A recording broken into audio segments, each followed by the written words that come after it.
Tollywood most beautiful couple గా పేరు తెచ్చుకున్న నాగ చైతన్య సమంత డివోర్స్ తీసుకుని అందరికీ షాక్ ఇచ్చిన సంగతి తెలిసిందే. ప్రొఫెషనల్ లైఫ్ లో స్టార్ గా ఎదిగిన పర్సనల్ లైఫ్ లోకి వచ్చేసరికి శామ్ ఇంకా స్ట్రగుల్స్ ఫేస్ చేస్తూనే ఉంది. చైతీతో డివోర్స్ తీసుకున్నాక శామ్ పై నెగటివ్ ట్రోల్స్ ఎక్కువయ్యాయి. ఐకాన్ స్టార్ అల్లు అర్జున్ తో పుష్ప మూవీలో ఊ అంటావా మామా అనే ఐటెం సాంగ్ చేసి బాలీవుడ్ లో పాపులర్ అయ్యింది. కానీ టాలీవుడ్ లో మాత్రం ఆమెపై కొంత నెగటివ్ ఒపీనియన్ అలానే ఉంది. తాజాగా ఓ ఇంటర్వ్యూలో శామ్ ఎమోషనల్ అయింది. 14 ఏళ్ల సినీ కెరియర్ పూర్తయినప్పటికీ తాను ఎన్నో కామెంట్స్ భరించలేకపోయానని చెప్పుకొచ్చింది. ఫ్యామిలీ మ్యాన్ వెబ్ సిరీస్ వల్ల ఇంకెన్నో విమర్శలు వచ్చాయని చెప్పింది.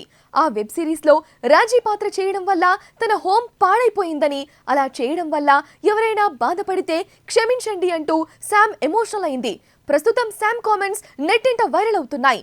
వెబ్ సిరీస్ వచ్చిన ఇన్ని రోజులకు శామ్ క్షమించమని అడగడంతో నెటిజన్లు ఆశ్చర్యపోతున్నారు. ఖచ్చితంగా సమంత తన మాజీ భర్త నాగ చైతన్యకే ఆ సారీ చెప్పిందని కామెంట్స్ చేస్తున్నారు.